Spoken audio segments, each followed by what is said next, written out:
Ito, nakabald tayo. Tingnan nyo kung anong naging labasan. Ayun, no? Tayo bumaba yung pula. Pumutok. Grabe, ano yun? Grabing putok niya. Putokan ako. Habang naghihintay tayo ng piyesa ng QSA, ito, singit muna tayo ng fit na 4,000.2. Ayan, no? Fit 4,000.2 na live. Okay, shoutout sa may-ari nito. Maraming salamat sa pagkakatiwala mo ng unit mo rito sa akin. Okay, grabe, laki nyo. Tambuala, grabe. Okay, ayan, pahaging ko lang muna. Siguro gawan ko na lang ng review content ito. Ngayon, ito bali DIY na may-ari ito. Ito na naman tayo sa DIY na naman. DIY daw yung may-ari. Nagsubok siya na magpalit ng parts kasi may problema. Nga sa nung nagsukat-sukat siya ng bias, natusok na naman dito. Dali. Kaya kung makikita nyo, may nakalagay 3281. Dito wala, malamang dito siguro na channel. Okay, ngayon may bibigay ko lang na tip. Kung di kayo sigurado sa gagawin nyo, mas may siguro na dalhin na lang sa legit na technician kaysa lalong lumala yung problema, di ba? Kasi lalong mapapalaking gastos nyo imbis na maliit lang. Ngayon, ito, nakabald tayo. Tingnan nyo kung anong naging labasan. Ayun, no? Tayo bumaba yung pula. Pumutok. Grabe, ano yun? Grabing putok niya. Grabe. Putokan ako. Hanapin natin. Ay, pumutok. Dito na side, parang kapasitor. Teka lang, double check natin. Ay, naku, yan sinasabi ko eh. Kita nyo, nakabald pa ako niyan, parang may baliktad siya na ewan. Basta parang kapasitor yung pumutok eh. Ngayon, parang dito na side eh. Okay lang, ganun talaga, kasama sa trabaho yung ganyan, yung magugulat-gulat ka. Lalo pag hindi ka nakabald niyan, hindi lalong mas delikado. Ngayon, try natin baklasin ito. Okay, medyo mahirap. Teka lang. Okay, binaklas ko na yung supply dito sa kabila. Tignan natin kung ano mangyari. Maputok ulit.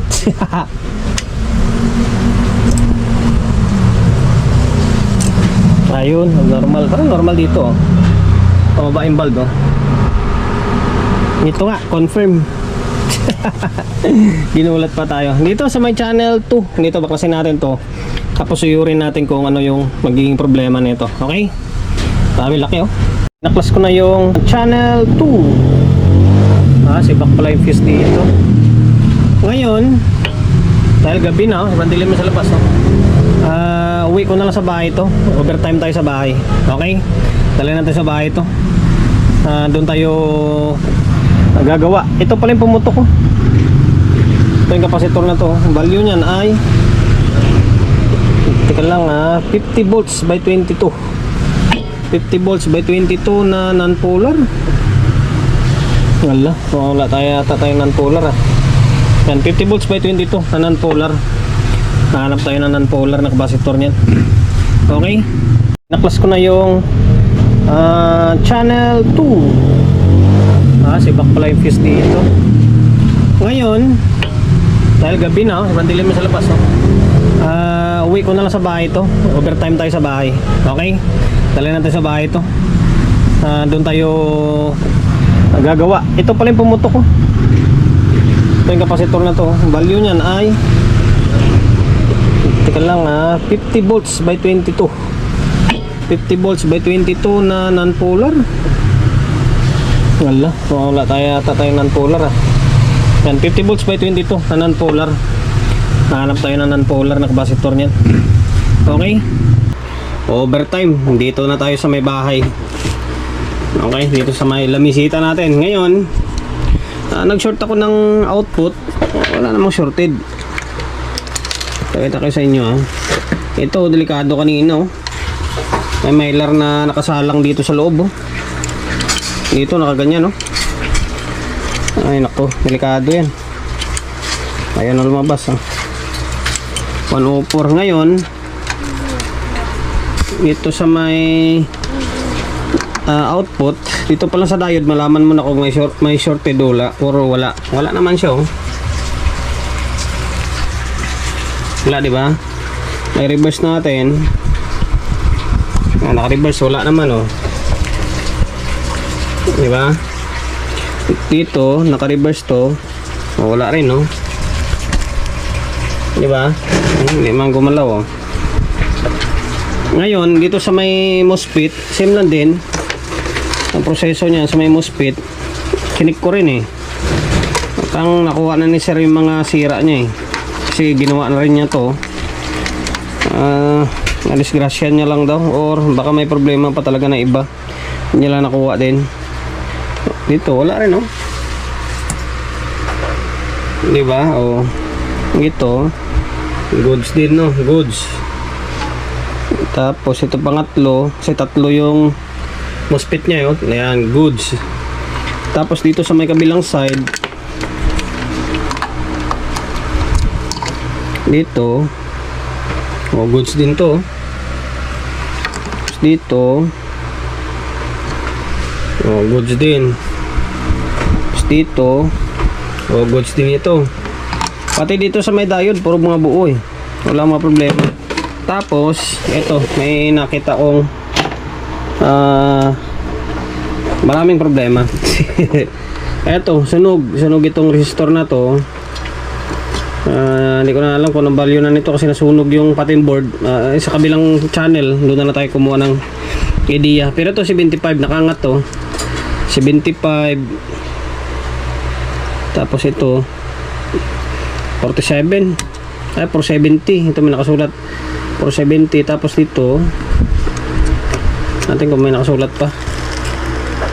1K. 1K. Parang katulad ng plus kami yung kabila. Plus kabila, 75 ohms, 470. Tapos 1K. 1K tapos switching diode. Ayan, sunog. Tapos ito, biyak ko. Biyak itong, hindi ka na makita kasi naka GoPro ako. Biyak yung 5401. Ito to. Ayan, biyak ito. Biyak. Tapos short yung 150.03 ito o 150.33. Yan to, short to. Yan, short. Tapos dito, good. Ito paano, good naman dito. No, good to. Ang value nito is 150.32 tsaka 33. Yung nandito. Yan. Ngayon, tanggalin natin tong mga nasunog. Tanggalin natin to, ito, tapos yung transistor na yan. Tapos ito yung pumutok na nagulat ako. 50 volts na 22 UF na non-polar. Okay. Tapos, siyempre, check pa natin to. Pa isa-isa dito. Yung mga resistor and then transistor kung may sira pa. Okay. Sana walang tinamaan yung stepper. Kasi kanina nakasayad itong sa maano kung nadali yung stepper. Ito kasi mylar na to, nakasalang to dito kanina. Nakasampa. So dito ko na napansin, hindi man lang nalaglag. Okay, balikan ko kayo Okay, nandito na tayo sa my shop. Ngayon, double check ko kagabi. Ito, shorted pala dito yung isang 4148. Kaya ito nakaangat pinaltan ko na ito. 4148 ito, switching diode. Tapos ito yung mga pinapalitan natin. Ito 5401 ito, 5401. Tapos 75 ohms, 470 ohms. Itong switching diode buo ito Itong 1K, yan 1K. Tapos ito, sa mga nagtatanong kung anong value na nandito, kasi kaskas to 150.33 ito. 150.33, ito naman sa kabila is 150.32 nandito. Yan, 150.32, 150.33. Ito yung sira. Minalta na natin yan. Okay, magkapares yan Pwede naman 47.93, 18.37 lagay nyo dyan Pero ang stock nito is 150.33 and then 150.32. Okay, ngayon Halos wala naman ako makitang sira. Tapos ito pala, medyo naging awkward siya, medyo malaki kasi wala akong 50 volts na non-polar. Ang ginamit natin is 100. Okay lang, hindi baling tumaas kayo, huwag kayong bumaba, lalo sa voltahe. Hindi baling tumaas sa voltahe, huwag lang bumaba. Okay? Ngayon, pwede na testing to. Sana hindi tinamaan yung stepper kasi may nakasampa na ko kagabi to. May nakasampa na mylar capacitor. Ngayon, palitan natin tong fuse sabay testing. After siguro mula ako nagsimula ako gawin to 10 ng umaga. Ano oras na ngayon? Mag-aalas 6 na ng gabi. Medyo madilim na doon sa labas. Ngayon ko lang nadali. Sa totoo lang, pinutol ko lang yung video kasi kanina nag-working siya, gumagana. Kaso kapag bino-volume mo is namamatay siya. Parang hindi gumagana yung stepper.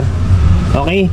Kaso pinagpalit ko naman yung stepper, chinik doon, dinouble check ko yung stepper, okay naman, working naman.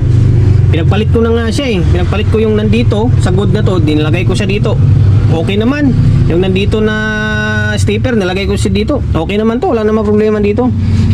Dito talaga. Tapos ang masaklap pa, sinisibak niya yung pyesa. Kaya nakarami ako ng 15033 tsaka 15032. Tapos yung mga mamaya ipakita ko na lang. Sa ngayon, okay na ito. Working na. Okay na. Yan, buhayin muna natin. Ayan, meron ng kuwan para matapos na yung video natin. Ngayon, mamaya ipakita ko kung ano yung salarin niya.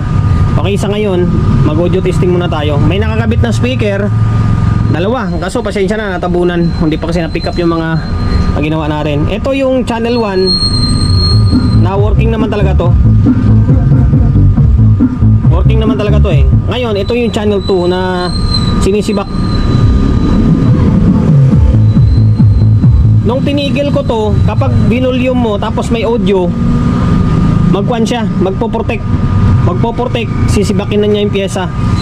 Pero kapag sinukatan mo ng bias, normal yung bias niya. Yung bias nito is, nasa 0.3 lang naman. Pero ngayon, okay na ayan. Baka makapiright tayo. Pantay na sila.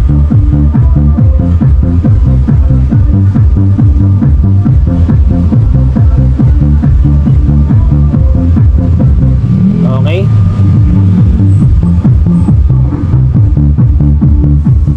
Yan, baka makapilit tayo. Ngayon, ipakita ko sa inyo yung mga nasira, kung bakit sinisibak or naninibak siya.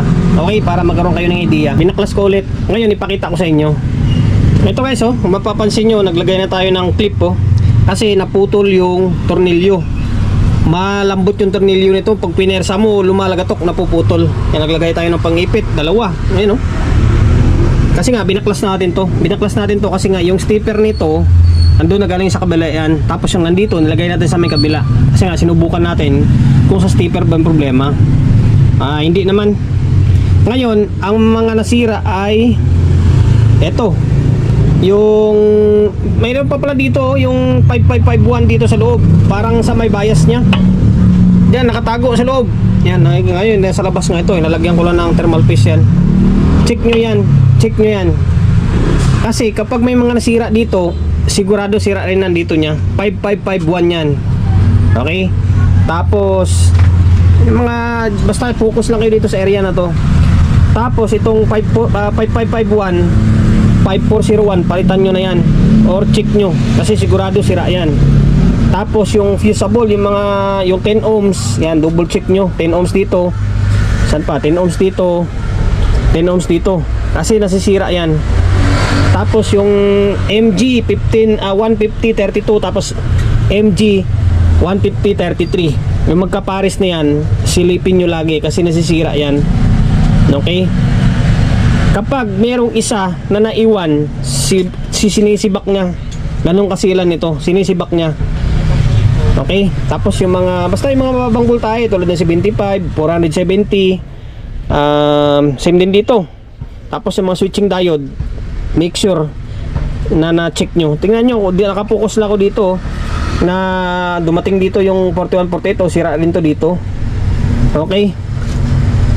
Ayan, sana nakapagbigay idea ako basta sa stage na to, dito kayo mag-focus. Sabihin na lang natin dito, wala dito, sa stage na to, focus talaga kayo. Minsan kailangan tanggalin tsaka sukatan sa labas kasi minsan akala mo buo siya, pero pag i-actual mo sira, kailangan iangat nyo talaga. Okay? Ayan, sa ngayon working na ito. Tapos ni-request ni bossing na kung maari i-fix bias natin, pero para sa akin hindi na siguro. Okay pa, goods na goods pa itong mga bias na eh. Nasa 0.3 rin naman, mababa pa yung bias na eh.